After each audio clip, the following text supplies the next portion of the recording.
All right, hey guys, what is up? Hello, and welcome to the latest episode of the movie discussion Pocket Dimension, where time does not exist. The only thing that matters is film.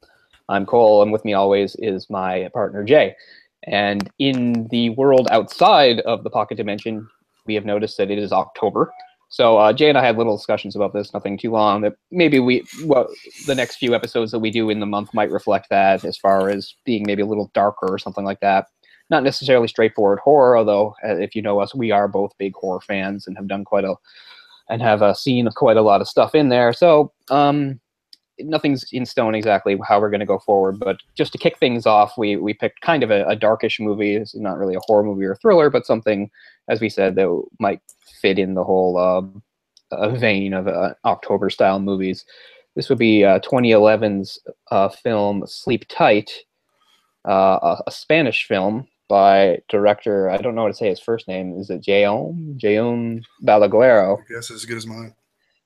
Which is a name I knew because I haven't seen too many Spanish movies, but I've seen a few. And he's director of the Rec series. And Rec is notable for me because my hatred for the found footage type movies is well documented, but I haven't seen the sequels. But the first Rec, I would probably say, for me, is the best found footage movie I've ever seen. It is my favorite by far.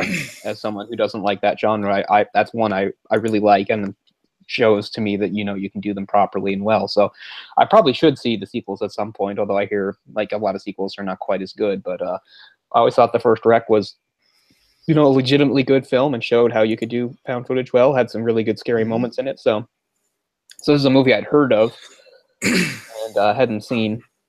What's it called? Mientras duerme. Oh, the Spanish title. Yeah. But yeah, he's very versed in the horror genre. I mean, back in '99, he did a film called The Nameless, which I think is really good. And then he went over to America, did a film with Anna Paquin called Darkness. Yeah, I heard of that. And which I like a lot, but it's I understand if people don't like it, but and then he got into Fragile and then Wreck, and he also did a short film on films to keep you awake. Oh, okay.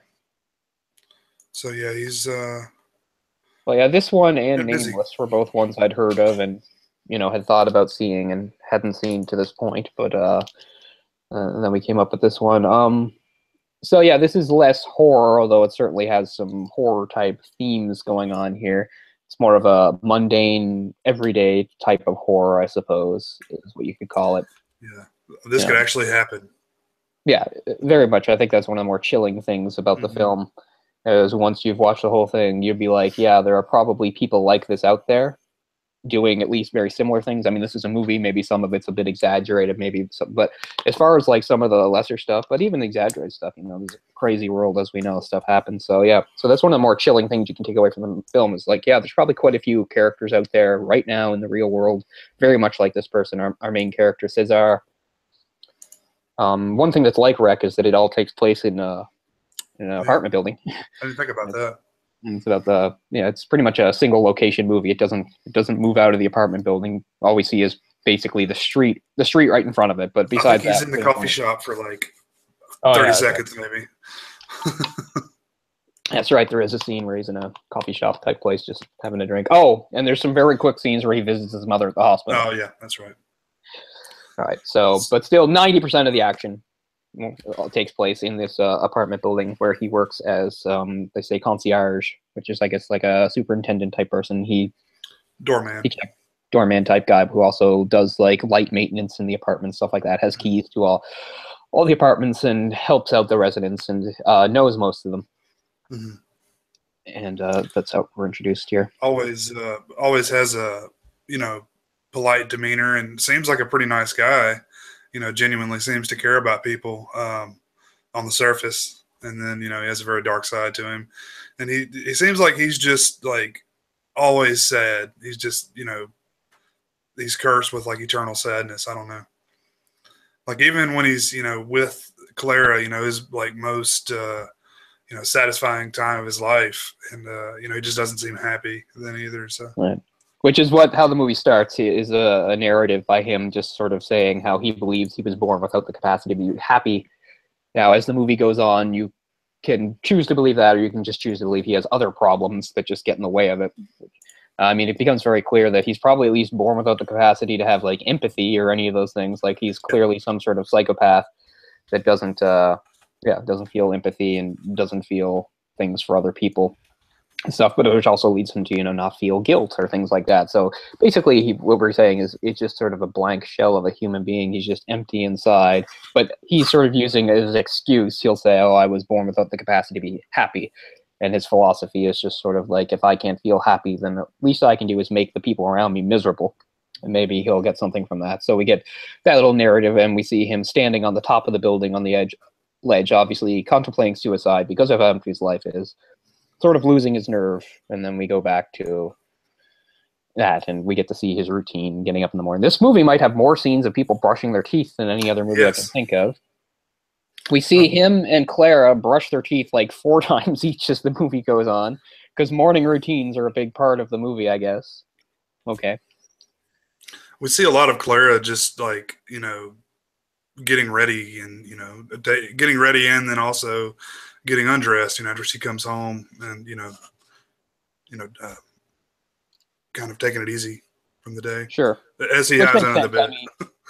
I mean, it makes sense because, Sure. it gives us some voyeurism into it because it turns out like that's what he's all about. Mm-hmm. So first we get to see her, and then later we get to see that he sees her much the same way, and he starts letting himself into the apartment.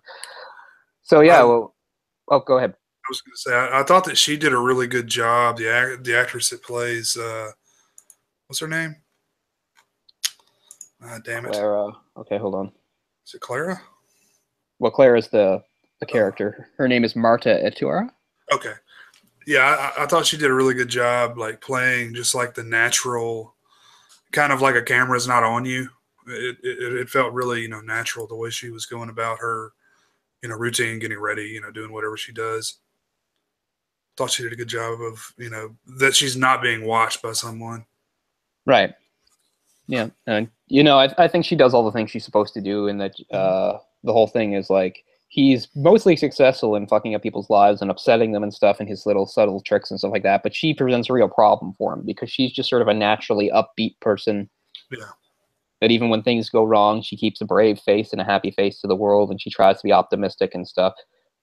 And that's how she goes throughout the movie as he, gets more and more elaborate and desperate and upping his game as we go.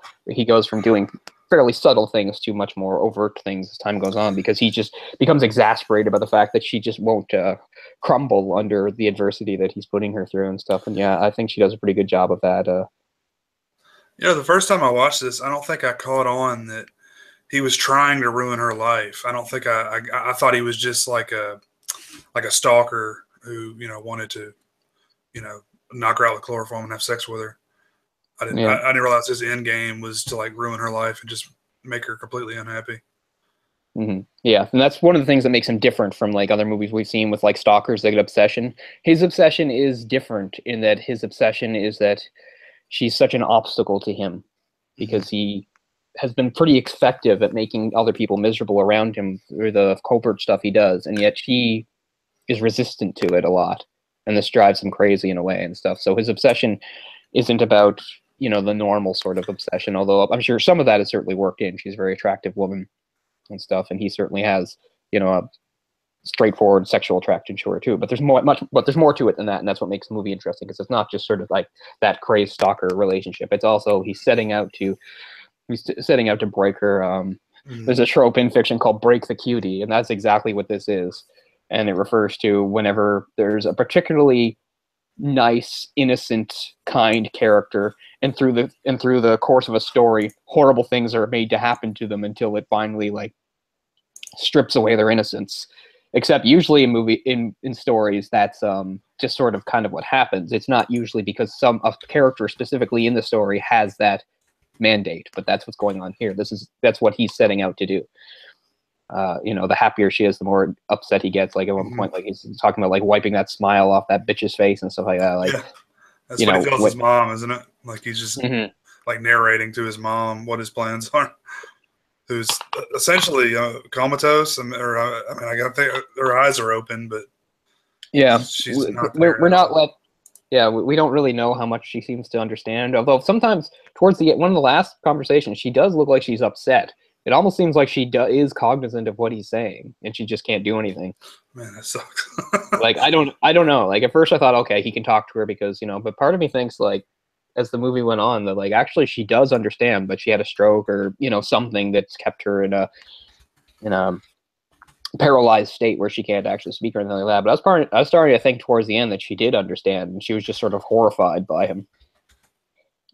Which just one more person for him to sort of torment. Because that's the other thing. He's not a person that cares about anybody, and we realize very quickly it's not that he cares about his mother. He just sees this. It's sort of therapeutic that he can go and tell his mother all the stuff he's up to because she can't tell anybody. So it's kind of like having a bit of a diary confessional type situation where he can just talk to her and say whatever he wants. Because a lot of people like that. It's good to have a sounding board, even if they're not going to talk back to you. So it's ideal. It's an ideal situation for him. He has no friends, and even if he did, he wouldn't be able to talk about this. So yeah, he has a wife, I guess, which is one of the weirder parts of the movie. Oh, is that right? I must have missed that. Every time he goes to sleep and wakes up, there's a woman in bed next to him. She has no scenes outside of that. Oh shit! There are no scenes outside of that. It's clear that he's got a wife or girlfriend or something. And every time he goes to bed and wakes up, she's in the bed with him. But there's no scenes of her being awake. There's no scenes of her talking or interaction. It's just sort of letting us know that even this sick bastard has somehow gotten into a relationship with somebody, even though it doesn't have anything to do with his life, because none of the scenes include her, except when he goes to bed. When he goes to bed and when he wakes up, she's in the bed. But she's asleep. Never talks to her. You never see her up and talking. It's interesting. Weird. And she is acknowledged later, like towards the end. Spoilers here, people. Obviously, we're gonna do full spoilers. When he's fired, and he's talking to that older woman, she just says, "Oh, so you and your girl will have to leave," or something like that. She does use those words. So yeah, he's got a girlfriend or wife or something. Although there's never any interaction. She never speaks. She's never even awake. But it's just there to let us know that he somehow does have somebody in his life. Although it's, again, completely unfulfilling to him. It's more like it's something he does to blend in, right? Mm-hmm. Exactly. And that's what he's very good at. Exactly. Yeah, as the film starts, we start to see all the other characters and his relationship with them. There's a young girl who has seen him come out of Claire's room, and she's basically blackmailing him to give him money, and then it's an adult movie. More money. Yeah, and she keeps upping it and stuff. And that's kind of cool that, he's such an asshole character, but she's got him by the balls. Yeah. Yeah, it's an interesting opening because, you just see him greeting the various people, and then suddenly this girl, she's like 12 or whatever, hangs back to like threaten him and make sure that he gives her some money. So, yeah, it's clear that, she's caught him doing some stuff, maybe nothing crazy. A big drink of her yogurt drink and spits it all over the countertop in front of him. Ugh, yeah, gross. But we also get to meet. She is a bitch. We get to meet. There's an older gentleman that just despises this guy from day one, who he kills his plants on purpose up on the top of the building. Yeah, he's like the building manager or something, I guess. He's his boss. Is that right? Oh, he is his boss? Okay, I thought it was just some old guy that hated his guts. No, he is his boss.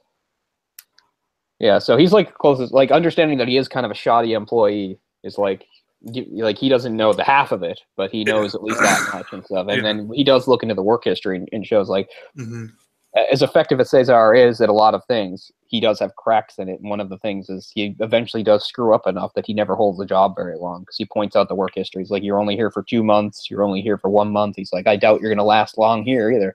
He doesn't. But part of that works into his plan. He lasts just long enough to sort of make an impact on the people around him, and then he can sort of move on. So it really plays into it. He's there long enough so that he can forge somewhat partial relationships with the people, get to know them a little, and then figure out ways to torment them. Which mostly involves, of course, him using the fact that he can get into their apartments while they're away. And there's an older lady that lives in the building. And she asked him to feed her dogs. And he gives them like a bunch of junk food or something, and they get really sick and have diarrhea. Yeah, one of them has like special dietary needs. So of course he just completely ignores that and gives it food so it'll be sick. And like he's really cruel with her, because he like points out or, you know, well, they're just dogs after all. You're using them as like replacements for children. It's like, and they're getting older. You better accept that they're going to die and you're going to be alone. Like, yeah, you really see like how evil he is, because she's actually one of the people. Like, most people in the building do get kind of a creepy vibe about him and don't bother with him. But there's a couple that are just so nice, and she's one of them. And like, again, he doesn't have any empathy. He doesn't care that they're actually nice to him. They're all the same. Whether someone's rude to him or nice to him makes no difference. He treats them all the same way. And again, he especially despises Clara because of her nice, sunny facade, because she's always smiling and nice to him. That makes him hate her even more. And he reminds me of like a lot of people on YouTube these days, or, you know, on Facebook, to comment on things. Like, their sole existence is just to ruin everyone else around them because they hate themselves so much. Yeah, it's really very sad. Yeah, the internet really shows it too. I mean, just the other day I was reading some stuff on that, people making horrifying comments about, you know, the shooting that had happened. You know, it's just like, wow, you're gonna joke about that? And yeah, there's people all over YouTube making jokes and stuff. I'm just like, sick people.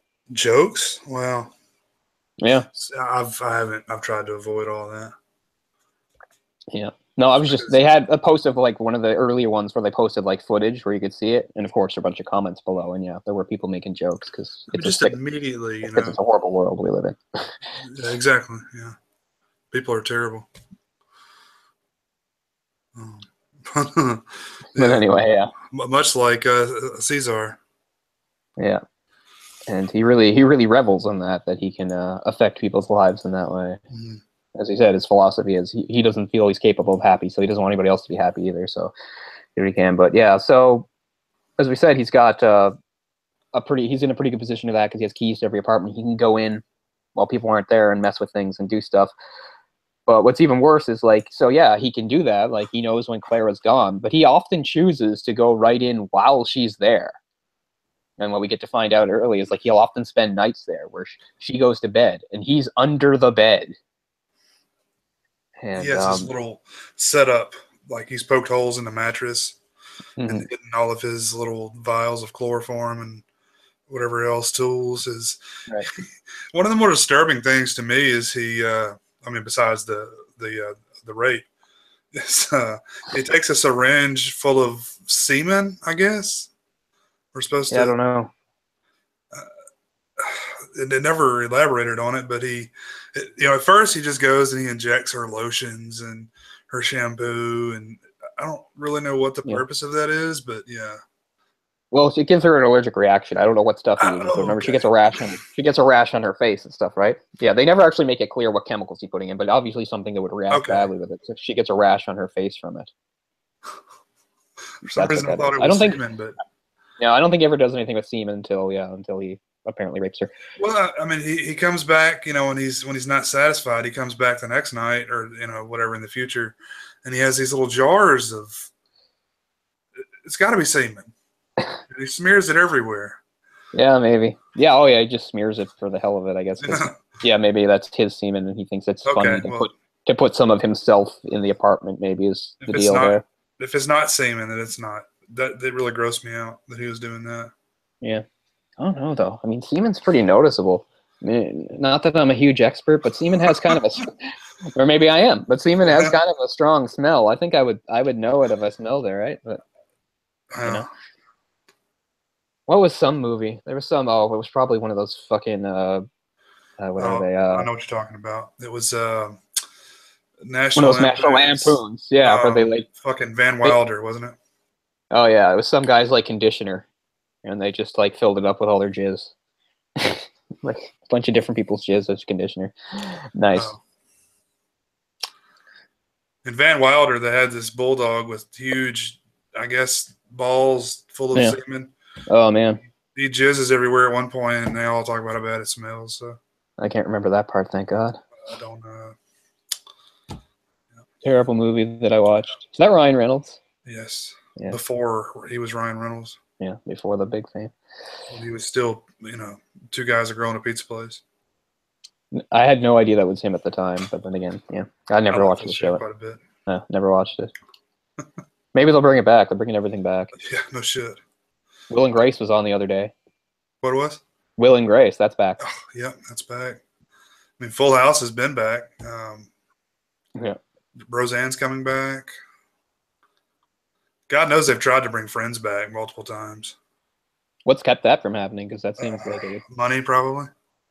What they just want more.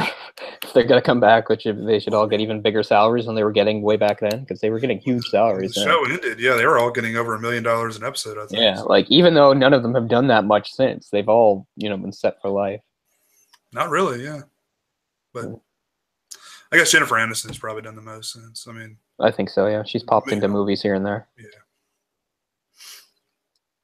But like, who is the guy that played? Anyway, I'm trying to remember. David Schwimmer's one. Who's the other guy? And then one more. Matt LeBlanc. Yeah, Matthew Perry. He was, like, what the hell has he done in like the last 10 years, even TV wise, even on a small scale? What's Matthew Perry done? He's had a few failed sitcoms. Yeah, I can't think of anything like movies wise that he's done. Like he was in The Whole 9 Yards a million years ago. That was when Friends was still on, I think. Yeah. So yeah, exactly. The only reason I even remember Matthew Perry, because I never watched that, was because when he was still somewhat of a celebrity, like being a Canadian, he would like pop up at hockey games. He would hockey games. They'd be like, "There's Matthew Perry." I'm like, "Oh yeah, Matthew Perry." But as far as like what he was actually doing, I don't know. Maybe that's all he does. He's retired and he just goes watch hockey games. Why not? I don't blame him, really. I wouldn't blame him. Yeah. But anyway, yeah. So yeah, he's messing with stuff. Semen stinks. Semen has a very strong smell. But so okay, my theory's way off then. This is one of those movies that actually does a good job with chloroform, because most movies, like, chloroform doesn't work that way. You can't just run up behind somebody with a whatever amount, put it on their mouth, and take them out. Chloroform needs to be measured out very specifically regarding how much that person weighs. Oh, really? Like, yeah, you can't just knock somebody out really fast with it. And you can totally overdo it. Like, if you have too much and it's a small person, you could, like, give them fucking brain damage and stuff. Oh, shit.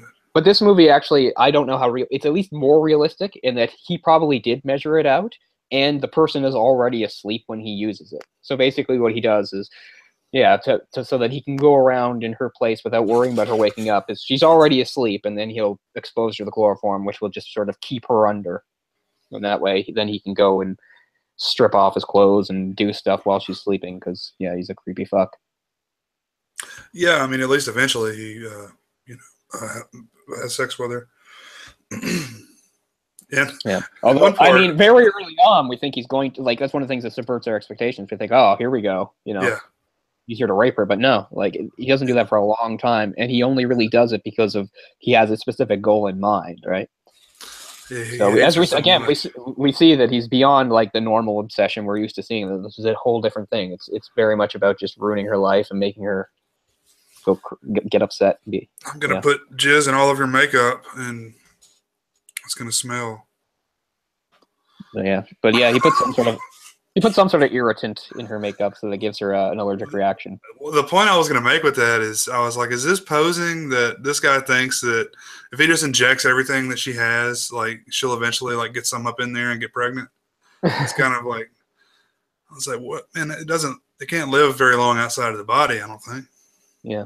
No. So yeah, not everything was semen. Maybe some of it was semen, but some of it was just some other chemicals and stuff, because it was specifically to mess up her face with the makeup and stuff. And that's why she gets the rash, which of course he's very quick to point out. So yeah, as we say, like, so when he does this at first and she starts to get the rash, like, he of course comments on it when she comes down. He's like, "Oh, your face doesn't look too good." And she's like, "Oh yeah, I guess I'm getting a rash and stuff." And like, and she's just, tries to push past it. She's like, "Oh, I'm going to see the doctor." And he's just like, "It looks pretty bad," and like. He writes in his diary. He says, "You look fucking terrible." Yeah, that's right. Throughout the whole thing, he also writes to her in a diary, just to say all the things he wants, and just how frustrated he's getting with her, like the fact that he can't beat her down, because the more he does stuff, the more she tries to rise above it and ignore it and stuff.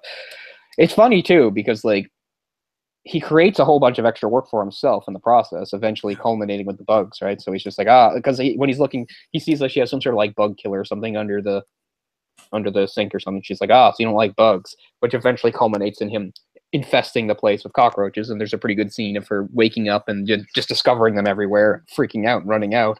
But then, of course, yeah, she's upset. But this leads to him having to fumigate it. Yeah. Well, which is, funny. It's so weird, man, because, just naturally you go to a place where, all right, this dude's a pervert. He wants to go in there and like sniff her panties or some shit, but that's not it at all. Like, he's not even like, when he has sex with her, it's not even like because he wants to, he's doing it for a purpose. It's so against, like you said earlier, your expectations of a situation like this. It's definitely against type in that, like, sort of like sexual obsession and stuff doesn't come into it. His obsession is emotional, and it's a very specific emotion. It's not, it's about taking a good person who's happy and making them miserable. It's so much worse. Like, I can almost understand the sexual obsession part. I can, sure, she's an at least kind woman. of relate to that. Yeah, sure. Yeah. And you think, yes, in my most darkest, depraved thoughts that I have, I'd be like, oh, I'd like to get into bed with her and, fondle her. As Korra Form wasn't involved, but yeah. Yeah, exactly, right? But he's on a level that, like, even like when we go that place, we can't relate to, because it's just about breaking her and making her miserable and stuff.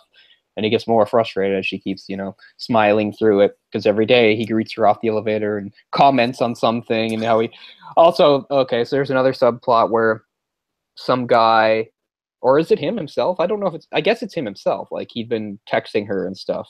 Yeah, I think we're supposed to assume it was him. Yeah, I guess it was him himself. So yeah, so she'd be getting, like, I guess, annoying, obscene text. Cafe. Like, it was the cyber cafe. Yeah. Right. So he was like sending emails from there and using like burner phones and stuff to like call and stuff. So yeah. And she. Sorry, go ahead. Sorry, go ahead. Oh, I was just going to say, and it eventually goes to where he asks her about it, and she's like, "How did you know about that?" And he's like, "Oh, I think you told so and so." Yeah. And then she basically gives him the heads up. That's the other thing. Like, he's skilled at stuff, but he's also lucky, and this is one of the things where he's lucky, because he asks her just at the right time to find out that actually the police are all over this and they're tightening the net, because she just says, well, they can't pinpoint it exactly, but they got it down to the area. Now they know that it's coming from this building and stuff. So it's just a matter of time as long as he keeps going. So he reacts very quickly to this and winds up framing the son of the housekeeper woman. That's what I was going to say. Yeah. That's he's very adaptable. Yeah, and this is after, again, because he's not stupid at all. He's very adaptable because, as we said, she's his main target, but she's after everybody. And one of the things it does is he creates tension with the woman and her son by saying that people were complaining about the job they were doing when nobody was, and stuff like that. And getting her to like lash out at the son, thinking that obviously, she's not always going in with him, so he must be sometimes doing sloppy work and stuff. So he leads to conflict there and stuff. Like, he sows conflict and dissension everywhere he can go. He's really good at it. And then it just conveniently works out that he can make a scapegoat out of this kid. Yeah. And gets out of the way again. He's what's known as a karma Houdini, where every time it seems like he's going to get what's coming to him, he manages to slip away. And, he's very effective at it. And then as time goes on, the boyfriend eventually starts to stay with her. Mm-hmm. And that's kind of what pushes him over the edge. Because as much as he enjoys being able to be in there and stuff, he manages to be there at night, the first night the boyfriend's there, and he's under the bed when they have sex, and he does not like that at all, because that's her being happy and, doing sort of a normal, happy human thing, and he has to be there for that. And obviously, even though it's a different sort of obsession, he's probably not happy about somebody else touching her and stuff like that. So he's under the bed, and it's pretty funny because what happens is some of the chloroform like leaks through the bed onto his face. I think maybe all the action on the bed makes it fall out of the whatever pocket he had it stuffed into. Right. So that's where you get your sort of first like your first sort of like real tense scene where you wonder if he's going to get caught, because he's under the bed there. They're going at it. It comes down. He realizes he can't afford to let it fall and sleep there, or he'll be discovered. So now he has to get out of the apartment. He's fighting the effects of it. He has to like very quietly slip away while they're still engaged, and he's trying to get out, and then he winds up that he has the wrong key and he's locked in the apartment. And before it cuts out, we think, oh, he's just going to collapse at the door and they're going to find him in the morning. Then we find out that he somehow managed to hide himself in the tub, and then we just have a scene where he's just incredibly lucky not to be she's in the bathroom again, brushing her teeth. The boyfriend's still in bed, and she's running the shower. That's how it wakes him up. She turns the shower on with him in it without looking, and that snaps him into action. He has to somehow get out of the apartment without being seen. He doesn't quite manage it, but he gets close enough to the point where it looks like he just came in. Yeah. Even though the boyfriend is very quickly suspicious, and he's like, "Why are you all wet?" And he's just like, "Oh, a pipe burst. It was a disaster," or something like that. Well, the boyfriend says, "Who are you?" And he's quick to say, "Well, who are you? Yeah. What are you doing in Miss Clara's apartment?" Right. So, yeah, he has that going for him. So even if he gets caught, he sort of has at least a somewhat legitimate excuse for being around. He quickly concocts a story about having the wrong keys, and he wanted to go get them for somebody, and he was just trying to be quick and stuff. But the boyfriend is somewhat sharp and is suspicious and thinks, this guy's creepy and weird, and he's in here, and he'd ask too many questions and stuff like that. So he is somewhat onto him, although, again, it would be almost impossible to understand the depth of this person and just how terrible they are. But that's when things really accelerate, because now that she has the boyfriend with her, and she's gotten through the other things, the fumigation's over, her face is cleared up and stuff. So he thinks it's time to really accelerate things, and that's what leads to sort of his ultimate act. Well, that was one of the most shocking things to me, was him having sex with her while the boyfriend was passed out, inches away on this side. Right. Yeah. So one night he stows away, gives them both the chloroform treatment, and then goes in there. And we don't get to see, but obviously it's very clear that he does have sex with her. He gets naked in the bed. It does show, doesn't it? It cuts out before anything really happens, but okay. But I mean, it's very much understood. I mean, the next morning she seems to have trouble walking, and then we find out very quickly that it's true. He was not gentle, apparently. Yeah. Oh, why would he be? No, why would he be? He's not that type. But again, it's not an act of love. Not even in the sick obsession sort of love, right? Like, he's doing this. It's a hateful act. It's really gross and disturbing, and you got to give the movie credit for going there. I think so. Yeah, and so at first it just leads to the conflict between her and the boyfriend, because she's wondering, how could she be pregnant? They're always so careful, and plus the timeline doesn't seem to add up either. So first you just have that sort of conflict going on, which he's very happy about. Meantime, I'm trying to remember what else is happening. So at this point now, he's going to get fired. His shoddy work has sort of caught up with him and stuff, but things are still mostly going his way. Decides he has to get his licks in where he can, so he says some final extremely cruel things to the older woman about how not only how crappy her life is, but how everybody that's nice to her in the building, they don't like her at all. They're just pitying her and stuff. So again, just trying to sow dissension and conflict and stuff. And it's really awful to see, just telling this woman, oh, you're old and your life sucks and it's over and you're all alone and nobody in the building actually cares. They just think you're an idiot. Stuff. And Clara says good morning to her, and she just sort of shakes her head at her, and she's like, what's wrong? It's really awful. But then so this is shortly, but I guess the last time that he'd been in there, for perhaps the time when he did rape, he got sloppy in leaving some of his stuff under the bed. Yeah, and the boyfriend calls him up there. Yeah, but actually they find some stuff before that too, right? Before that happens. And he just says, oh, I left some of the tools in there while I was fumigating. And she's like, I'll go get them for you and stuff. But and the guy's like, well, why would you have a saw if you're fumigating? Because he had a bunch of tools that didn't just necessarily line up with fumigating. So again, he's really... Why do you have a syringe full of jism? Yeah. But yeah, it eventually is, Clara being away. He calls her, the boyfriend calls her Mimi for some reason. I guess that's right. It's his little nickname for her. So anyway, he calls him in. He says, oh, I need you at the apartment. Even though at this point he's been fired, but he said, okay, I'll come.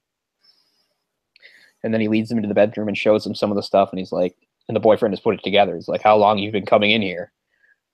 Leads to a physical altercation.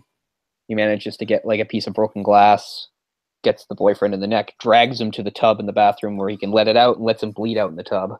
So again, it worked out because when he was getting ready to come in, he already put plastic gloves on. Yeah. Because he thought because the boyfriend had told him, oh, there's more cockroaches. We need you to take a look. So he's pretty convenient that he's already to commit this murder. Or you can call it self-defense, but it's still murder. He's got gloves on, manages to get him in the tub, clean everything up, and make it look very much like, oh, the boyfriend was upset about the situation with the pregnancy and killed himself. And then, he slashed his own throat in the tub. Well, they've been having some problems with their relationship. Mm-hmm. Yeah. The cops had been to the building before because they were investigating about the phone calls thing, and they'd asked him some questions. All right. And he was always very careful with the cops and how he answered them and stuff, and never gave too much away. Even if the cops got a weird vibe from him, they couldn't use anything that would stick. And the same sort of thing happened. The cops invite him up and tell him about the death, and he's got all sort of the right answers. He's like, well, I didn't really know the guy. I knew Clara, though. I knew that they were having some problems and stuff, and it seems like everything's fine. Then he gets a note from the little girl saying she saw him leave the apartment, and she doesn't know, but she has a pretty good idea that he was probably involved in the death. And this is where our little girl, who thought she was so smart, she finds out that she got him way over her head with somebody, and that she should not underestimate him. He's like, I've seen your Twitter profile. I know where your grandmother lives. I know your friends, Sarah, and whatever he names, 3 or 4 different girls. Yeah. So yeah, he's dedicated to what he does. Yeah, he's dedicated to what he does. So I wasn't surprised at all by this. I figured this was coming, that like he wasn't the type that was just going to allow himself to be blackmailed, that if it got to a point where he couldn't handle it or where it escalated, he'd have an exit strategy, and he certainly did. It's just a nightmare for her, because in the apartment, her whole family's been chloroformed. He's like, I can't help you, and he's in there, and he hangs her over the balcony and threatens her and stuff, and he's just like, I just want you to know. He's like, you probably think I had something to do with his death. Well, I did. He's like, I just want you to, I'm telling you this, so you know what I'm capable of, she won't fuck with him from that point on, and that she really shouldn't have from the very beginning, that he was just sort of being nice by giving into her demands because it wasn't too much of a big deal. Yeah. But once she became a problem, he showed that, she was way in over her head with situation she could not handle. Yeah, he's already leaving anyway, so it's no real reason for him to, have that relationship continue like that. But she genuinely looks terrified the whole time that he's talking to her in that conversation. Yeah. I thought was a nice touch. Pretty good acting. Young actress. He throws it's like a big flower pot, but it has some sort of a plan in it that I swear I watched it like 3 times and I was like, shit, did he throw her over? And I had to keep rewinding it because it looked like her hair was flopping around, but it was just. Yeah, they did a lot to make it look like maybe he just threw her off, and it's like, no, he just. I mean, I wasn't really paying attention the first time, and I was like, oh shit, but it was nice touch. Yeah. So, in shock over her boyfriend's death, it looks like he's finally won, but he hasn't won completely. There's still another layer. It's pretty fucking awful. Because she's already leaving, and she and the mother or whatever thanks him for being so nice to her. And like, he's like, I hope to see you smile again. Of course he doesn't. Yeah. He's so happy that he's finally wiped it off her. He's like a dog. Like, he's just following her around, and he opens the doors for her. He's like, oh, I'm so sorry to hear about it. Oh, I'm sorry for your loss. And this, that, because he's just drinking it all in, right? Yes, he's just enjoying it so much, especially when he knows there's still one more layer to go. Because he's already found out at this point, right? I think so, yeah. Yeah. He says, like, our time together has produced something. I forget how he phrases it. Yeah. So, yeah, that would be a powerful enough ending. But then we get more of an ending, which is her later with the baby a few months later, and then receiving the letter where he mails the diary to her with the letter so that she knows exactly everything that he did, including fathering the baby that night that he raped her. And that's our end point. That baby kind of looks like wait, we should go back to it's just how the movie opened, where he's contemplating suicide. She was beating him again, and there's a point in the movie where he's standing on the ledge and he's about to do it, and he sees those two arguing, and that's what makes him stop. It's when those two are arguing, it gives him hope that he can still do something. Yeah, they were going on holiday somewhere, and then I think they changed their mind, and the cab dropped him off later that night. Yeah. I guess because he wasn't sure if the pregnancy had taken or not, and this was sort of proof that it had. Well, because that's what they were arguing about. They were arguing about going to the doctor. Right. But and the doctor saying he was saying, well, it's been 6 weeks. And she's like, yes, but it's technically possible. And he uses the line later himself, technically possible. But she's been having sex with a boyfriend this whole time, too. Yeah. I mean, we're just supposed to assume that it's the crazy dude? Well, like I said, at this point, he doesn't know for sure, but it gives him hope, Yeah. I think. And that's why he steps back from the ledge, that maybe this worked out. And then as it goes on, he finds out for sure that, yes, it did. So, yeah, the movie... How did he know for sure that it was his? I guess he couldn't have. Or was it something to do with the time frame? Because it was something to do with the time frame. Because again, boyfriend... that was why there was a whole argument in the first place. It had been 6 weeks since they'd had sex, and this suggested 4 weeks or something like that. Being 4 weeks pregnant or something like that. And she was saying how the doctor said it was technically possible, and he's like, technically, but now we know it's possible because he came after that. So yeah, that's how he knows. That's what he asked him when he came in. When he asked him to go upstairs, how long have you been coming here? And he said like 5 weeks. That's how he knew. Yeah, that's right. And then he said it's technically possible, and he slams against the wall and everything, leading to the... Because then he knew exactly what he meant. Mm-hmm. Like, the boyfriend knew at that point, too. That makes so, yeah, sense. it's a very, very chilling, disturbing ending. Because not only has, like, she finally been broken, she's with the child of, you know, not her dearly departed boyfriend, but her boyfriend who maybe killed himself, maybe was murdered. And that this sick person had been targeting her is the father of her child and all this stuff. So that all comes crashing down on her. And Cesar will move on to another place and probably do the whole thing over again with other people.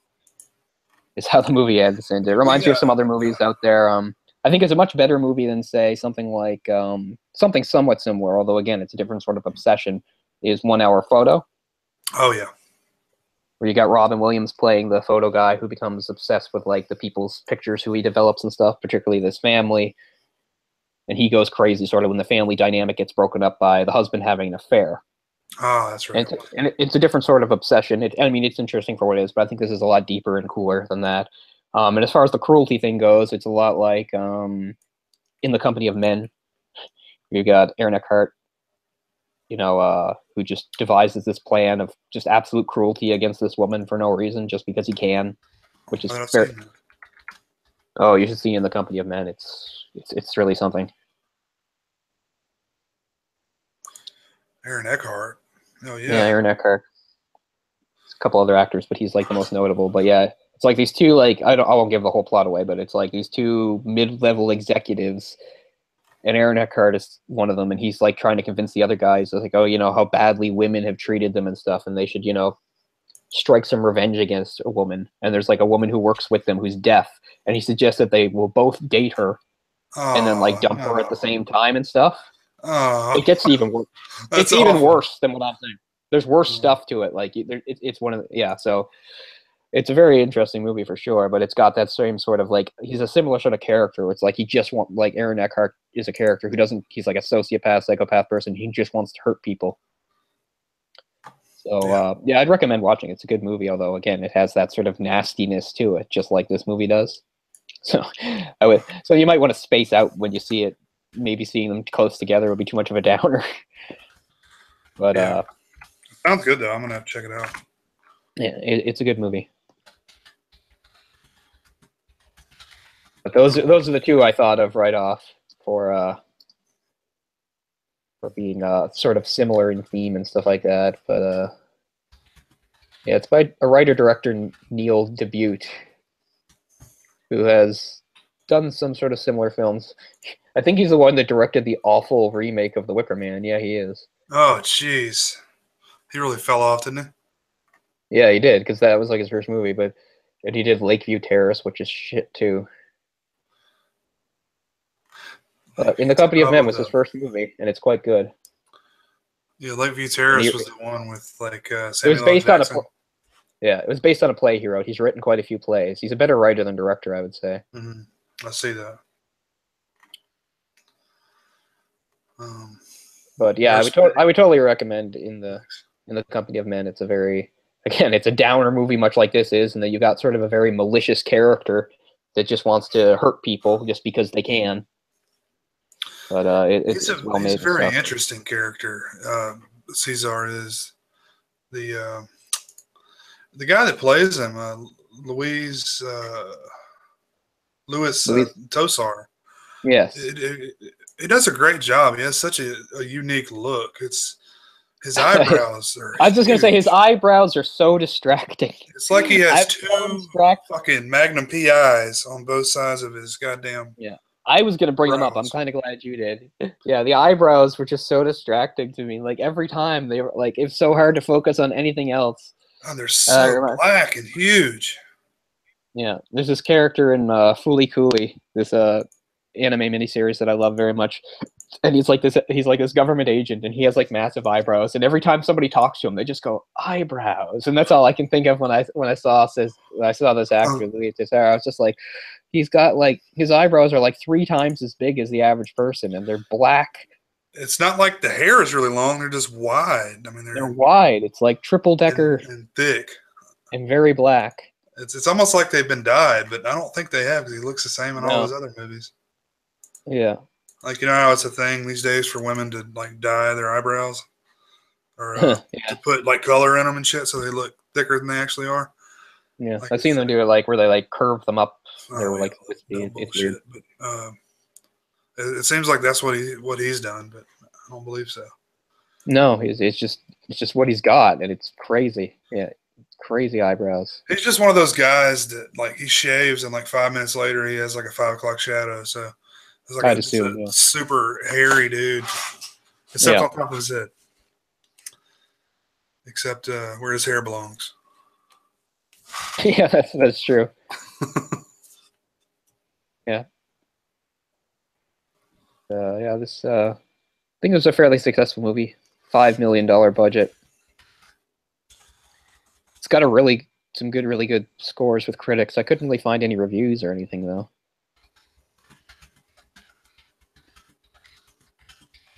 It's really not that that talked about that often. Yeah, no, I'm glad we did because it's like I said, it's unique in the kind of character it presents because it's not just the normal sort of obsessed stalker. It's somebody with a very specific goal and has to do with like being miserable and stuff. And as I said, I don't believe that what he states. He states that he's unhappy, that he's incapable of being happy, and that's what it is. But no, I don't. I think that's just his excuse, right? Like, it's more he's incapable of empathy. He's incapable of feeling things. Period. And so he just chooses to do that because we do know that at the end he is somewhat happy, and like, yeah, he like thanks her for finally sort of making him feel happy. Like, you're capable of feeling happy. You're just a sick bastard. That I mean, I've met people like this, not nearly to this extent, but people that are just, they're unhappy that you're happy, type thing. It's just, it's got to be a hard way to live. I know. I mean, I can't relate close at all, but I mean, I do understand how sometimes you can feel jealous of people when they're happy, right? Like something good happens to them, and you're like, I should feel happy for them, but instead I just sort of feel sorry for myself. I think that's kind of normal. Sure, that can happen. Instead of feeling happy for somebody else, you just sort of feel bad for yourself, and that doesn't necessarily make you a terrible person. And I think usually when people feel that way, they do kind of get over it. And if it's somebody you like care about, you're like, okay, I was jealous because you got the promotion or whatever, but I'm glad you got it, But this is that taken a lot further. Yeah, he's just like, I feel empty. There's nothing in me, and I'm annoyed and upset by the people that have feelings and happiness and are able to see the bright side, and I'm going to do what I can to tear them down. Yeah, but I mean, isn't that like the exact definition of a psychopath? Like, you can't. I mean, there are no emotions, and you can't see emotions in others. Pretty much. But I mean, he can see happiness in others, so I guess he's not. Yeah, he can see emotions in others, and he's just annoyed by them. Yeah. Right? Maybe way worse. Yeah. Like I said, like, because, well, again, there's different levels to psychopathy and stuff like that, because you have a psychopath who's bad enough in that, like, they'll hurt people around them and do immoral things and damage people's lives if it benefits them to get them ahead somehow. Mm-hmm. He's going to the other extreme where it's not even doing anything for him. He's just taking satisfaction in it. Like, this isn't helping him make more money or be more successful or do better at his job. these aren't competitors or obstacles. These are just people, and yet he's choosing to do this to them anyway because it gives him some sort of amusement or satisfaction. And again, he can use the excuse that he's just upset that they're happy, so he has to disrupt it and stuff. So again, it's like even another level of like some psychopaths, because like most most psychopaths, when they're doing these things, they have more of a tangible reason than that, because they want to get ahead at work, or they want they see other people as in their way, obstacles, and they're willing to do immoral, terrible things, but it's at least for some personal gain.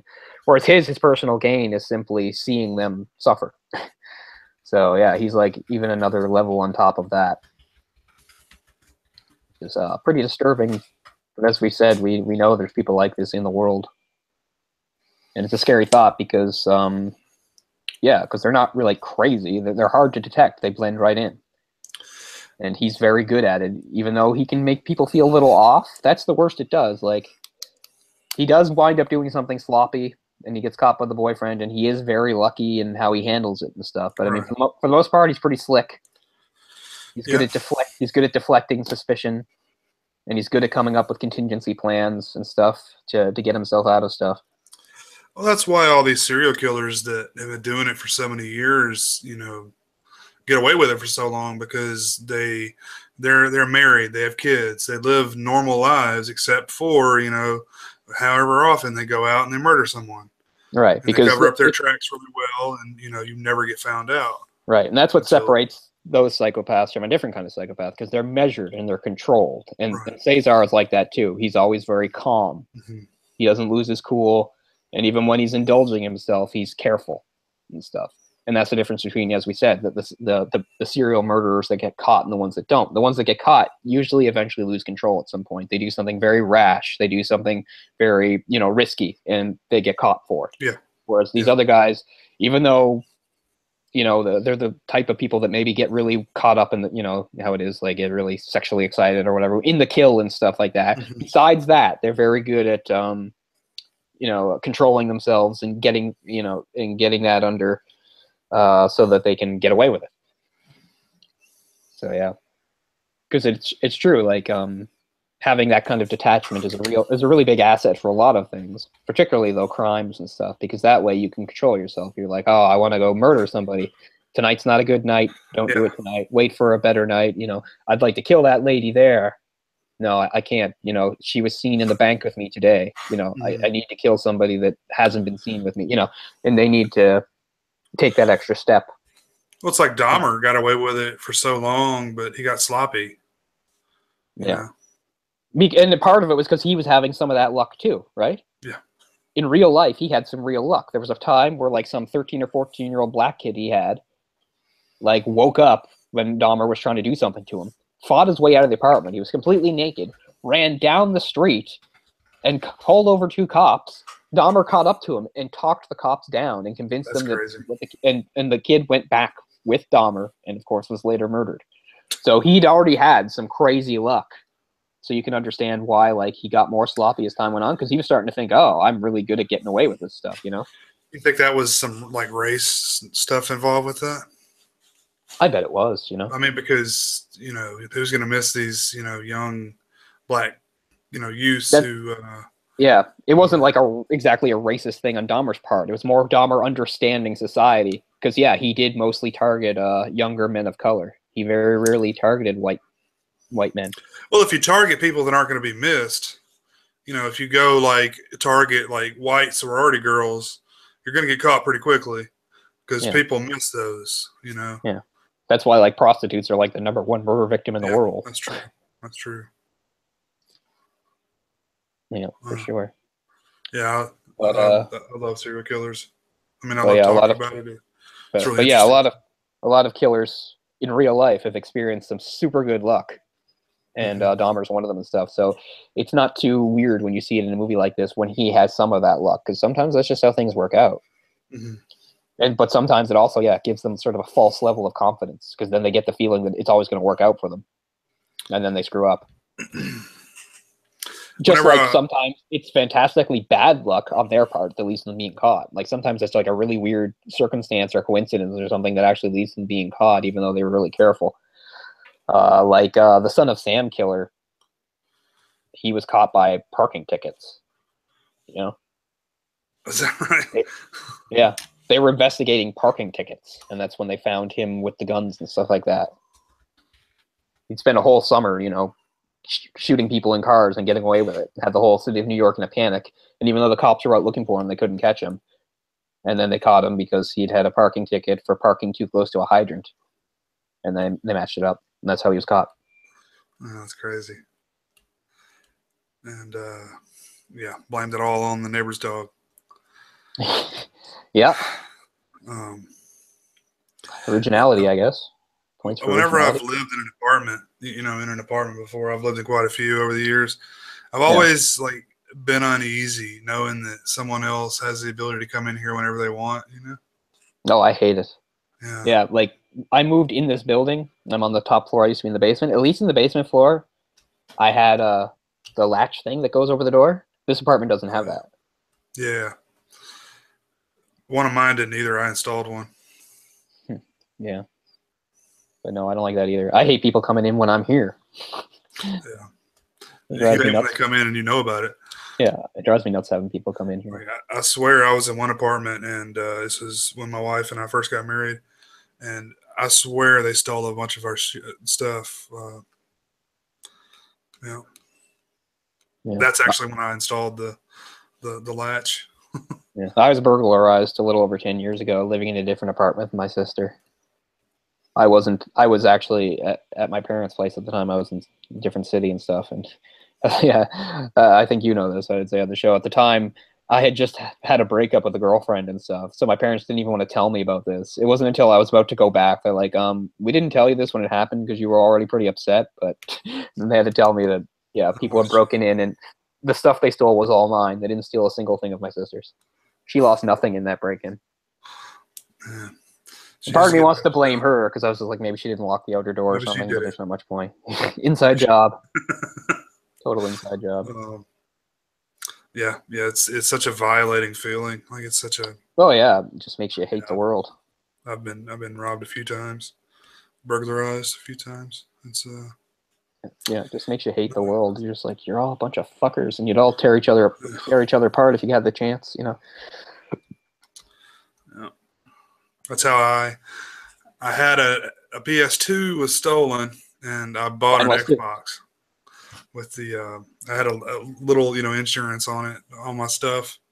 I had no insurance. And I mean, I got like, you know, a couple $100 or something like that, and I bought an Xbox. So that was my introduction. No, my PS2 was also stolen, but my parents got me a new PS2.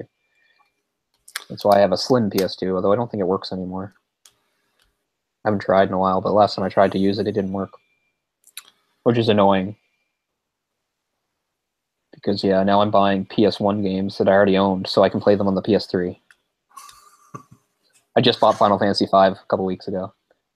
Although, at least in that one, here's a little digression that doesn't matter for anything, but Final Fantasy V is the Final Fantasy for the Super Famicom that didn't come over here. 4 and 6 came over here as 2 and 3, as fans of the series know. 5 didn't come over for a couple reasons. One being, at the time, they thought maybe it was too difficult for North American gamers. It had the job system. It was a little more intense. But anyway, so the first time a North American release of 5 happened was when they did the re-release on the PlayStation 1 called Final Fantasy Anthology, which for the first time had 5 and 6, had them on disc and had little cutscenes added to them and stuff. I was, of course, excited to get this, for not just because I love 6, but here's my first chance to play 5. And this would have been just around the end of the life cycle of the PS1, even those PS1 games. So I might have played it on the PS1 very briefly, but by this time I was already having a PS2. And I found out, and I didn't find out 2 years later, this was all of them. But in trying to play Final Fantasy V disc on my PS2, every time I tried to save, it would get all pixelated and fuck up. Turns out that's all of them. Something about the Final Fantasy V disc wasn't compatible with PlayStation 2s. So for many years, I couldn't get anywhere further in Final Fantasy V. So, like, I don't know, it just sort of popped into my head a few weeks ago that, like, it really annoyed me that I couldn't, you know, get anywhere. So I bought it on the PS3. Oh wow! They just did a special re-release of Final Fantasy IX on the PS4, and they want like $27 for it. Are they out of their minds? Is it remastered at least? Yeah, it's remastered, and I think they have like a couple modes added to it. But I mean, still, man. Because it said like, oh, here's the like, it came out like the week of August 20th or something like that, or I don't remember, something 20th.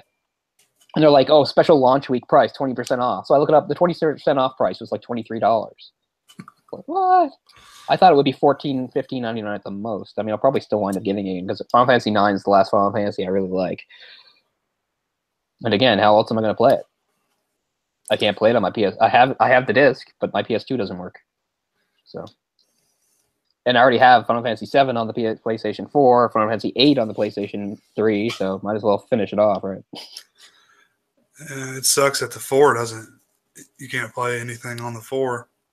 You should be able to play any game Sony's ever made on the PS4. I don't care what they want to say. It's not like they couldn't have made it that way. They just deliberately didn't, so that we'd rebuy them. And and when it does, when you can, like I know the Xbox does this, like it's an emulator. You know, it's like you're downloading the game again. You're just proving that you own it by putting the disc in there.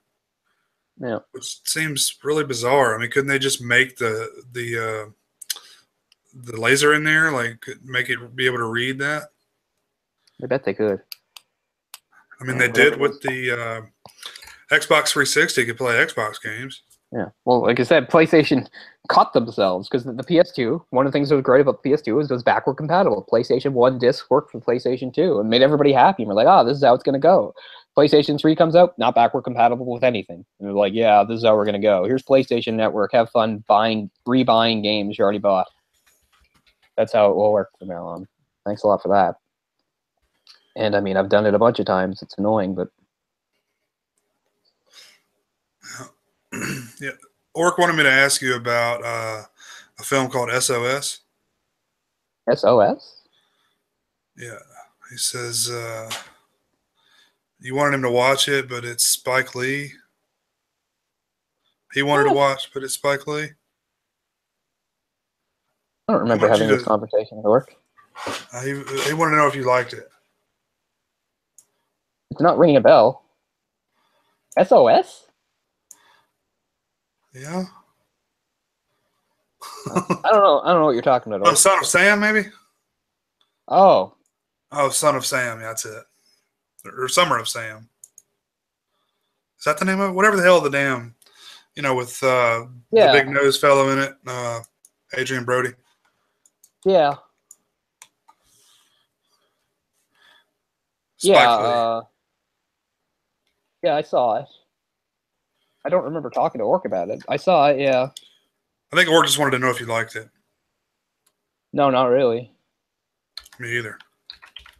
I mean, it's not like it's a bad movie. It does, but it's sort of like a dirty movie in a way. I mean, that's the point, I guess. It feels gross. It just focuses on the wrong things, I think. It focuses on things that aren't the fucking killer. Yeah, like a better... There needs to be a better movie about that eventually. Like, Summer of Sam is not the one. I don't think it's very good. It has Jennifer Esposito in it, which is kind of weird. And Mira Sorvino. Yeah. Yeah, I think old Spike Lee had already fallen off his tower by this point. Yeah. 99. I'd say skip it if people are interested, and I'd be like, no. Oh, hell yeah. Not that good. Go take a nap or something. Like, there's this whole, like, orgy scene that they just make up,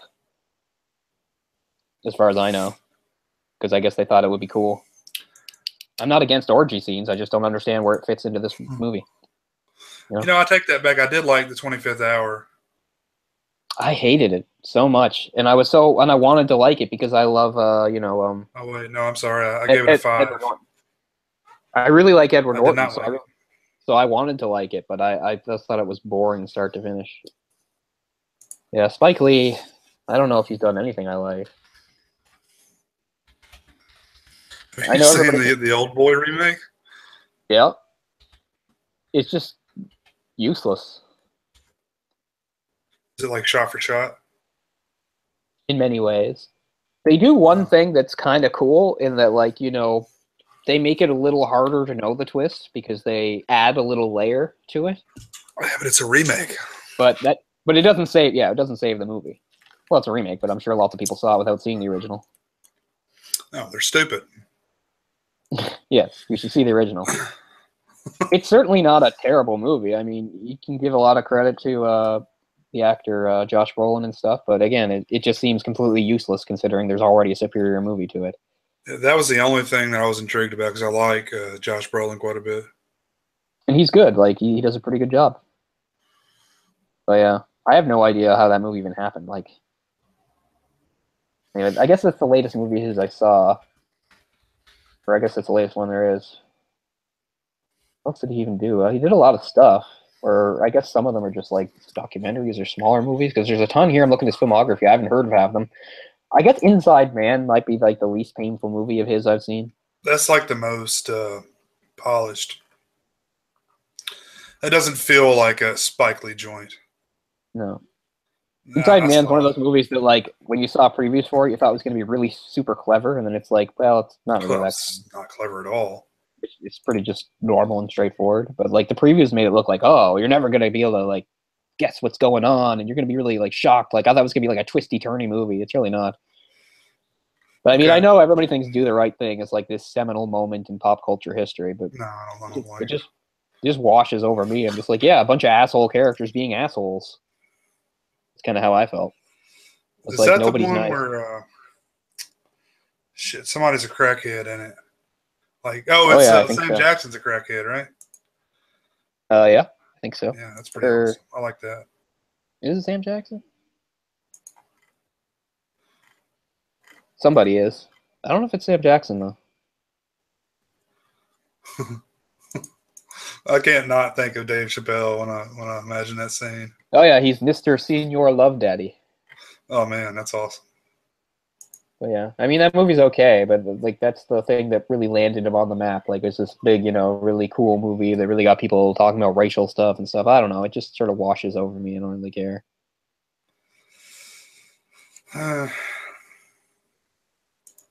Never saw Clockers. It's got Harvey Keitel, Mekhi Phifer. Sort of street level stuff, drug deal, murder.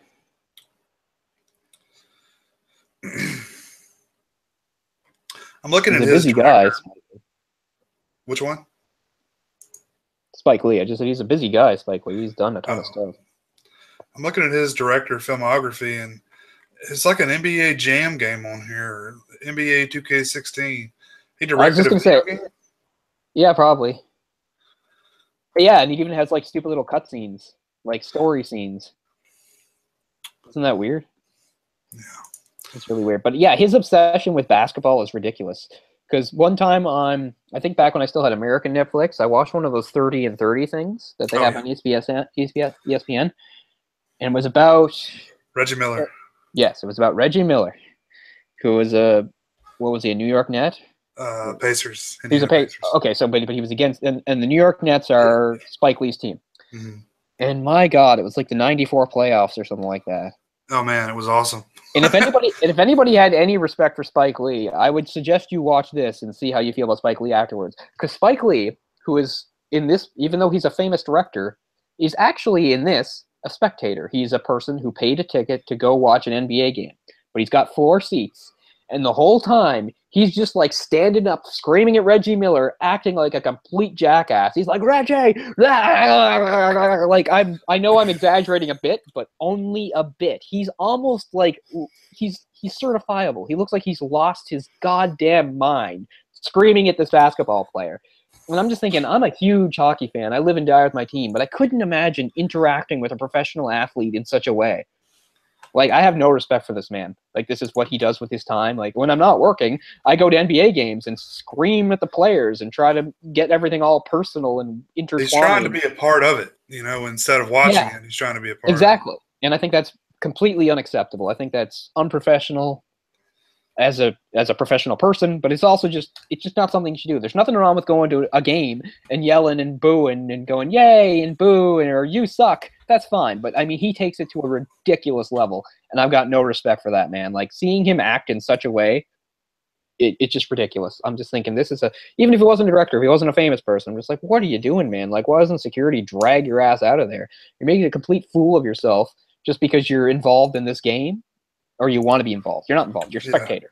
And he's just like, Reggie, like, Jesus. Well, if you look at the front page of the paper the next day, it's Spike Lee on the damn thing, not any of the players. Yeah, it's Spike Lee to Miller, blah, blah, blah, blah, blah. It's like, Jesus, he's not playing. He's a spectator. I just want to see Reggie Miller choke the life out of Spike Lee. That would be an entertaining experience. That's what should have happened. Like, yeah, I don't know anything about Reggie Miller besides he was a good basketball player. And he did one of the cool, most, like, clutch performances I've ever seen that they show. Man. Yeah. He's a badass. But, yeah, but, like, Spike Lee's obsession with him is embarrassing.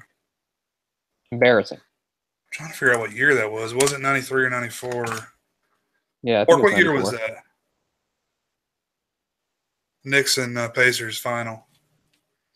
You in the chat there, Work? Help us out. Yeah.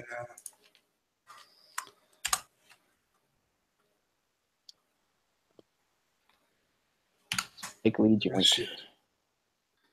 98. He says 98-ish. Really? That late? I thought it was I really didn't late. realize But it was anyway. that late either. Well, it's not like I knew at the time. I didn't know about this at all at the time. So it's not like I remember it. I'm just saying what I remember from seeing the 30 and 30. But yeah, Spike Lee just makes a complete jackass of himself in it. Yeah, because it had to be after Michael Jordan's time. Shit, maybe this wasn't the finals. Maybe this was just the playoffs. I don't even think it was the finals. It was just a playoff series. Okay. Yeah, that's how it is most of the time, is when the playoffs are more entertaining than the actual finals. That's the way it was with the viewers West watching, Coast. I highly doubt we're going to do a Spike Lee film because I don't think either of us really like his stuff. And I'm all for doing movies that take us out of our comfort zone and make us do different things or look at something a different way, but there is a limit to that, and Spike Lee is probably it. I don't want to watch his crap. Inside Man was an okay movie, and like his other stuff is just annoying. I mean, there's a lot I haven't seen. As I've seen, he's done a whole bunch of shit. But yeah, he's an opinionated guy, which is I got no problem with, but I don't share his opinion on a lot of things either. I think he likes to bring up the race card a lot. Yeah, he does. I'm not saying he's never been justified in that, but I mean, there's no way he's always been either. Well, he's the guy that called out Clint Eastwood for his, Letters from Iwo Jima and Flags of Our Fathers films for not featuring more black actors in those movies. But I mean, the fact of the matter is, there weren't blacks there, in actual history.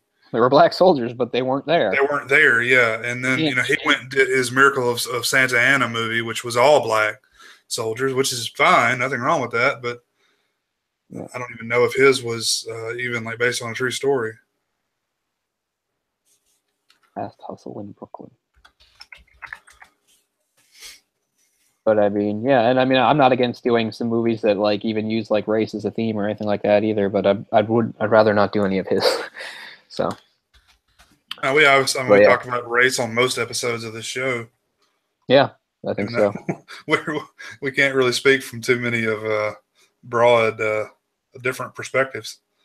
No, yeah. Yeah, we are kind of limited in that too, because it's not like here's how the Koreans would feel. But we do our best. I think they would feel like this. Yeah. So exactly. So we try to do our best from the experiences that we've had as a white Canadian and a white American. But I'm still looking at this shit. It was 98. Okay, it's 98. The Nick Killer is what Reggie Miller got named. Yeah. And Spike Lee. Yeah, I was just appalled by his behavior other than that. I couldn't believe it. I just couldn't believe it. Like, Spike Lee was a guy, I knew who he was. He was a filmmaker, didn't always agree with him and stuff, but just to see him behave in that fashion was embarrassing, man. Embarrassing. Oh, the Knicks are notoriously bad, too. And I get it. Liking a team that loses all the time makes you crazy. I'm a Leafs fan. Makes me crazy. Sure, yeah. I've watched them lose for my whole life. Well, every year people in New York are like, this is a year the Knicks are going to do it. They're going all the way. Yeah. They've bought some good teams, just like New York teams often do, right? Yeah. Where they'll sign a bunch of free agents for a lot of money and then it just completely fails. Yeah, it works out for the Yankees, but that's about it. or at least it used to work out for the Yankees. Yeah, it Not a did baseball for fan. like a solid Not a 10 baseball years. fan, but even I couldn't respect the Yankees. Like all they did was just buy players. Well, there wasn't salary caps in the Major League Baseball. There still may not be. I don't follow Major League Baseball very much. Yeah, I That don't was know. how they were able to do it. Is they just had unlimited amounts of money, and just said, "I'll pay you this much money. Yeah. So it had nothing to do with drafting or anything. It was just, oh, this team has a superstar pitcher. Well, we'll just take him. This guy there's a good hitter. We'll just take him, Pretty much any like big player you could name from like the 80s or 90s spent at least some time as a Yankee. Pretty much. Yeah. It's America's team. Yeah. I'm sure that pisses off most of America, just like Leafs fans. Like, I'm not one of those Leafs fans, but there's a lot of Leafs fans that try to insist Toronto's Canada's team, and it pisses them off. See, that's one of the reasons why I understand the Leafs are hated. It's because of smug people from Toronto. But I got nothing to do with that. Well, let's see. We got Toronto thinks they're our New York. It's very cute. I know this is going to piss off Orc, but I hate the Patriots. I hate the Lakers, and I hate the Yankees. Yeah. It's all teams that have been really successful in my lifetime. Yeah. I don't even care about baseball, but I hate the Yankees. Yeah. Because they just have that vibe.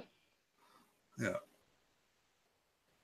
But out of those, I would say I really hate the Lakers the most. Oh, yeah? Yeah. Kobe's team. And Shaq at some point, too. Well, Orc likes the Yankees, too. Of course you do. He likes all the New York teams because he's from there. He's moved around, but he's technically from, like, New York State, isn't he? I believe so. That's a good strategy, though. Just live everywhere and just pick out the best teams of the places that you've lived. Yeah. Nothing I can relate to. I've never lived anywhere near a professional sports team. Yeah. Me either.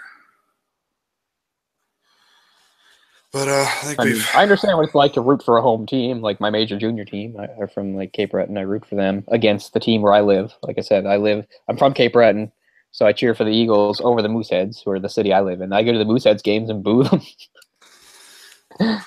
But you go to the games still? Well, not as many as I should. But I'll try to get to more this season. Every year I mean to go to more than I get to. But season started, so I'll try to get to some. And yeah, I'll cheer against most teams against the Mooseheads. Haligonians have a smug sort of thing too. That's what if you live in Halifax, you're a Haligonian. Isn't that weird? Wow, yeah. The X is not in there anywhere, huh? No, I guess Halifaxian doesn't sound right. Haligonian, I don't know. Just one of those things you just get used to over time. I'm a Haligonian. It's weird. I always thought but I wasn't born. Weird. But I wasn't born here. Yeah. But yeah, not a lot to say about this movie. It's a pretty straightforward movie, not as long as some of our other episodes. But as I said, director of Wreck, so it was something that I was interested in, and I think I want to see that other film that we talked about too. Crap, I already forget what it was called. Something Identity. Was it? What is it about? No, one of the director's earlier films. Oh shit. Hold on, I'll find it. I'm way The Nameless. It was the Nameless. The Nameless. Oh yeah. So yeah, in the future, I think I'd like to check out The Nameless as well and stuff. I think of other Spanish movies I've seen. I haven't seen too many.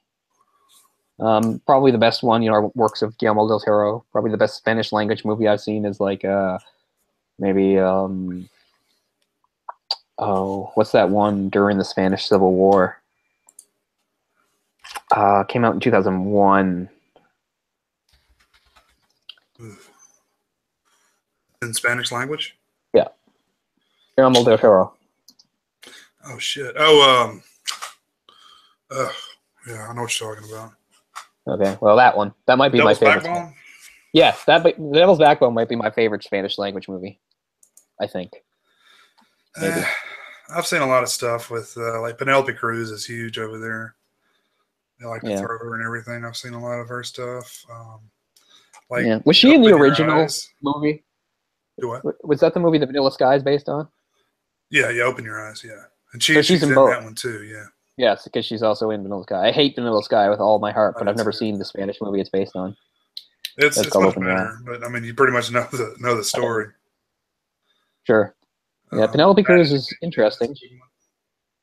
She was big, outside of there for a couple years, and she's disappeared. She actually dated Tom Cruise for a while, which is really weird. Yeah, Cruise and Cruise. that's right. We Yeah, have the she's very same pretty. names. Oh yeah, absolutely. But yeah. Years ago, I saw a really weird one called Intacto, which is this really weird movie where like luck is like a tangible thing that people can have, and it's like about how certain people are lucky, but they can take luck from other people. It was really weird. I forget a lot of it. It has this great scene where like these rich people are like betting on the lucky people, and the lucky people are like have like hoods put over their face, and then they're made to like run through this forest, so they're like slamming into trees and stuff. It's really awesome. Yeah, I've seen this cover before. Yeah, it's a cool movie. You've I seen a should see lot it of again. I haven't the seen it in like Jodorowsky stuff, right? We're I've talking seen about Mexican. about half his stuff. I've seen like the mountain one, All the Mountain. Holy Mountain, I think it's called, the Holy Mountain. Say I what you think want everybody. about that film, you can't I dispute that think it's everybody should absolutely see it. beautiful. It's, Yeah, I mean, I think it's that's a film shot. everybody should see. I mean, it's Um, kind of hard to follow like a linear plot, but yeah, that's not really his thing, is it? yeah. But, I mean, El Topo's the same way. El Topo's what put him on the map. Yeah. Um, but those are the ones I've seen. Probably seen a And lot more that you're not thinking of right now. maybe. I'm not sure. Yeah, Intacto is actually a Spanish film. It's not Mexican like a lot of the other ones we've talked about. Yeah, no, I just meant Spanish language. But yeah, I've seen a few Mexican films too, although I'm blanking on a lot of them.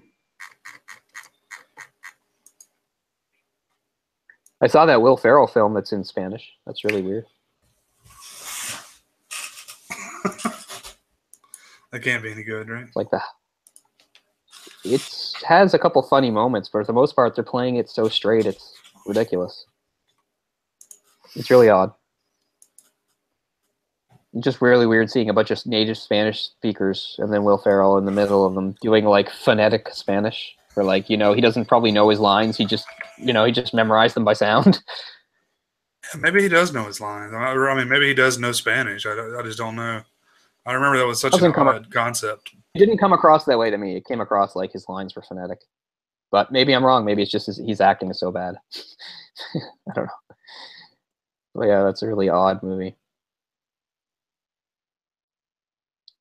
But yeah, well, in the future we'll probably do some other Spanish language film, perhaps Mexican, perhaps Spanish. We'll see. There are definitely some interesting Mexican films out there. I'm just completely blanking on them at the moment for whatever reason. Probably should have looked up a few before this, but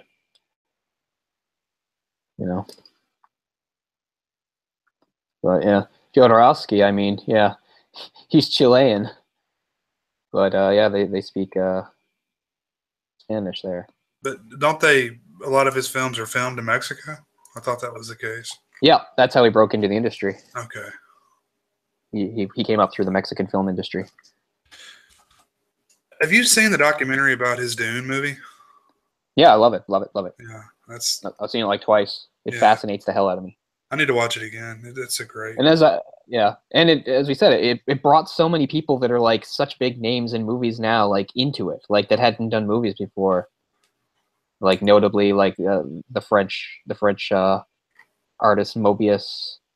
He also brought work on so many movies from there. Even though that movie didn't get made, it led directly to things like Blade Runner and all these other things. It was awesome.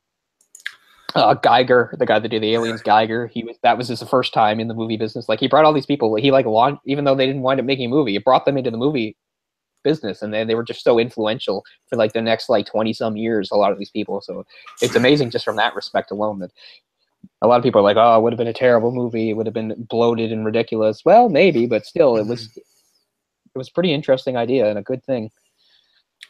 I don't know. As I said, I remember the first time I watched a few years ago. I went on IMDb back when they still had comments and stuff, and I was so surprised that there were so many people that saw it differently than I did. Because when I watched it, I really liked Jodorowsky, and I really respected him. And I thought, here's a guy with like so much passion and stuff, and he even though he's like in his 80s now and stuff, and I find that really cool and refreshing. And there were so many people that were just really put off by it. They were just like, here's a guy with a huge ego, blowhard, total, just thinks he's so awesome, thinks he's such an artiste and stuff. And I was like, wow, I didn't get that impression at all. Wow. I mean, regardless, he didn't get to make his movies. So. Yeah. And just like there's like the really pure hardcore Dune people that like just wanted to see a good adaptation. They're like, thank God this didn't happen. I think Ryan kind of feels that way. He's a fan of Dune. I like the concept of the Dune novels, but I can't actually read them. I read the very first one, and I won't read them again. It's not my kind of stuff. It's too dry. It's too sterile. Yeah. Doesn't have the heart that I want in books. I mean, I've had a real struggle reading Dune. What do you think of David Lynch's Dune? It's a very fascinating failure. It's parts of it I like a lot. There's parts of it I like a lot. There's scenes that go absolutely nowhere and have no point. I remember it being boring. There's some really good acting. It's very boring. It's some good acting added with some very bad acting. It's a really weird combination of stuff. There's some really interesting sets and costumes. But yeah, it's a boring movie. I tried to watch it a few months ago and like quit. I think I've done that quite a few times. Because it's Kyle MacLachlan. It's like, yeah, on some levels, it's kind of like a Shakespearean space opera, which sounds good, but it's like all the boring parts are fun. But and the effects are absolutely awful. I mean, I know it's like 1984, but even by those standards, it looks really stupid in parts. So there are parts that look really beautifully imagined, and then you'll have parts that look really cheap and stupid right next to each other and stuff. Like it's a film kind of contradictions. It's an interesting film, but the last time I tried to watch it, I just was not in the mood, I guess. So I don't know. This was like really before David Lynch had done much of anything, like other than the Eraserhead and the Elephant Man. Yeah. It was certainly before he had like his reputation, I would suppose. I'm sure. What's funny is like Jodorowsky like thought like, David Lynch was like the one to pull it off too. He thought, okay, here's a guy that does make interesting films. He can do it. And then he's like, and then the film is a failure. And he's like, I was happy about it. It made him happy. And you can't blame him because it was just like, it was his dream. It fell apart. They took it away from him. And then somebody made it and it didn't work out at all and stuff. Yeah. But yeah, I want to read the same booklet thing that, what's his name read. I mean, this big, huge booklet that had storyboards and notes where you could just read the movie almost like in a graphic novel type form and stuff. And it's like, this would have been an incredible movie. Like, I'd love to read that. Like, they should just release that. I have some of Jodorowsky's stuff that he released, say, with Mobius through comic form. Some of the stuff he did with the French. What was that French magazine? Why can't I think of its title? Oh my God, Humanoids. For anybody that is aware of European comics, there was a very big series thing called Humanoids, mostly French. These are the same people that had led to what would become heavy metal. And through the years, Jodorowsky did some comic work, specifically with Mobius, but a few other people too. And I have one of them, and it's gorgeous. And it's really weird, as you might expect. It's super philosophical. It's about like this French professor and this crazy young woman that becomes obsessed with him, and she's convinced that like she's gonna like give birth to the Messiah and stuff. It's really quirky and weird and cool, full of sex and weirdness. Sounds cool. Yeah, and I'm just a big fan of Mobius's art. I really like his art style. Mobius was definitely one of the great artists of the 20th century. Even people who don't know his name actually probably saw stuff that was, if not his stuff, directly influenced by his stuff. He did bandes dessinées, which is what comics were back in French and stuff. But he became really known for doing the sci-fi stuff. That was where he adopted the name Mobius, doing the sci-fi stuff in the 70s and 80s. And when it comes to comics, obviously I know the American best, and then the Japanese manga, and I know European third, but I'm starting to get a better feel of European comics, and Mobius is just a giant of them. And he passed away years ago, but his influence is all over the place. What's funny is last week I went to see the first Technically not a Studio Ghibli film because it was before the studio was put together, but it's the film that its success led to the creation of Studio Ghibli, and that was Nausicaa, The Valley of the Wind. Hayao Miyazaki and all those people came out in '84. Miyazaki was such good friends with Mobius that he named his first daughter Nausicaa. Wow. Yeah. Miyazaki's getting up there in age too. I'll be devastated when he dies. Man, those Japanese folks, man, they work so hard. They work themselves like one of the directors at Studio Ghibli, like pretty much literally like worked himself to death in the mid-90s. Well, they're living right. I think Nakajima a lot of good work. was 92. Yeah, I think we so. We just saw him like 2 or 3 years ago. You know, still smoking like a freight train. Like his wife passed away just a few months before he did, and he started back doing conventions again, carrying a big ass tank of oxygen with him. Wow, that's some good dedication. So dedicated, I know, and had to came over to the U.S. Yeah. So it's I'm looking at some of Mobius's art now. I've definitely seen some of this stuff. Yeah, just a beautiful, clean sort of style that he did that I love so much. But besides him, the Italian artist who did all the erotica stuff that I've been getting into too. Shit. I'll think of it later.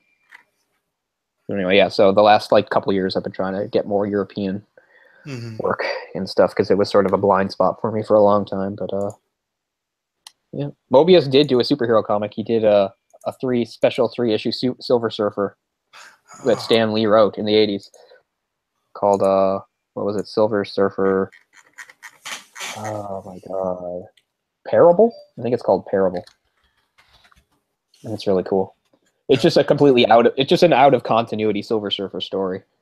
And it's just sort of about Galactus coming to Earth and Silver Surfer, and about sort of the religious fervor it kicks off amongst the people. It's it's a lot more philosophical than standard Marvel stuff. It's pretty nice though.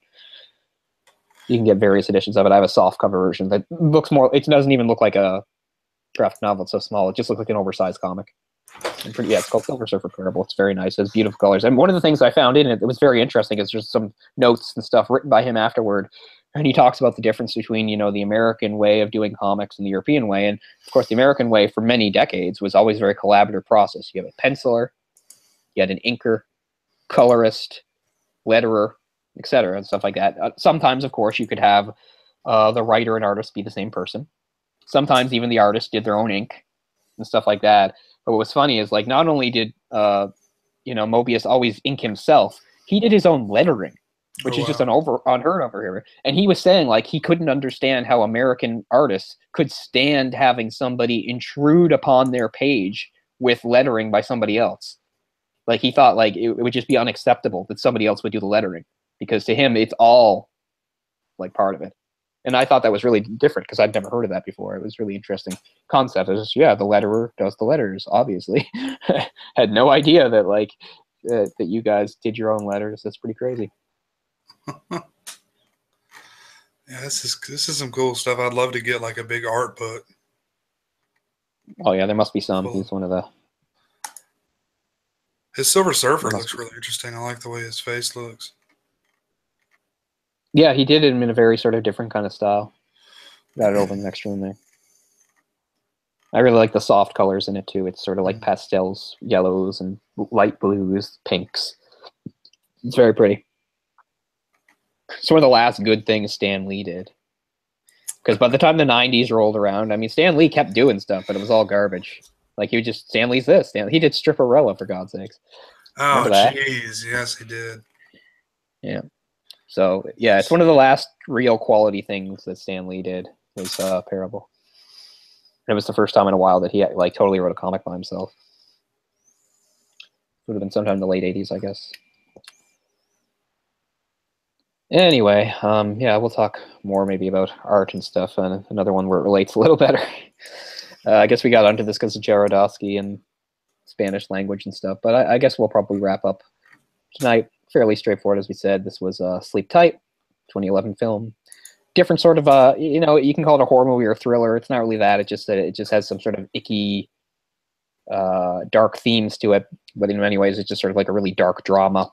But yeah, it's got some of that, you know, stalker stuff in it. But I think it distinguishes itself quite differently because it's a different sort of obsession, as we said. It's not like just being oh, here's the beautiful woman that I can't have and I wish I could possess her. No, it's like I am empty inside and I want to make other people feel miserable, and he sees her as a challenge because she's just a bright, happy, positive person, and his like effort to break her down, as we said, for spoilers and stuff, like he does succeed, and it's heartbreaking to watch, but also a very fascinating movie and very interesting, a different, unique sort of approach. And as we said, like once the movie's over, you sure realize, yeah, there's people like him do exist, and they're probably doing these sorts of things out in the real world right now. It's a chilling thought that you could run up against such a character, especially one who operates as smooth as he does, because he's really good at being undetected and getting out of trouble and stuff.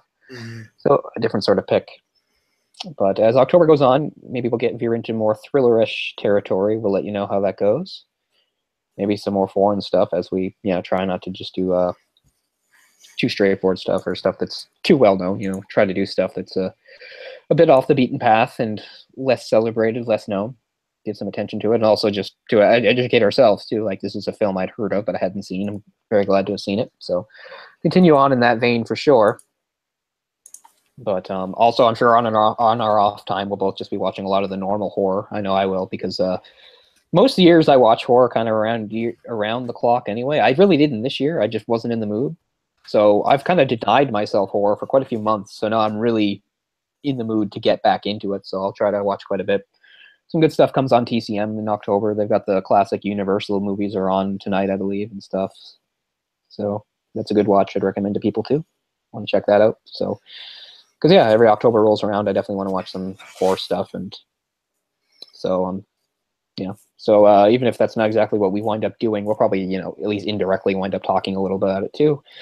I'd imagine, as we always go off the rails a little bit and talk about other stuff, whatever pops up. But anything else to add for Sleep Tight? I don't believe so. I think we covered it all. There we go. So that's going to do it for now. But we'll be back in 1 week's time. And as usual, we'll try our best to not fall too far behind, as we often do. Sometimes things happen that keep us from giving you the heads up we want to give you. But we, as usual, will at least make the effort to try to give you a better idea. But yeah, October is a busy month for a lot of reasons, so that might not happen. But anyway, there'll be a show. If we can get a show up, I'll be happy. If we can get a show up. Yeah, at this point. Yeah, so we might be playing catch up a little, but our mandate, you know, we do intend to not take any weeks off. You know, obviously things happen and sometimes we can't help it, but right now we plan on doing a show every month this week, or every week this month. So we will see you in a week's time on the movie discussion Pocket Dimension. That's Jay. I'm Cole. Thanks a lot for being with us once again, and we'll see you really soon. Have a good October. Peace. Thanks, guys.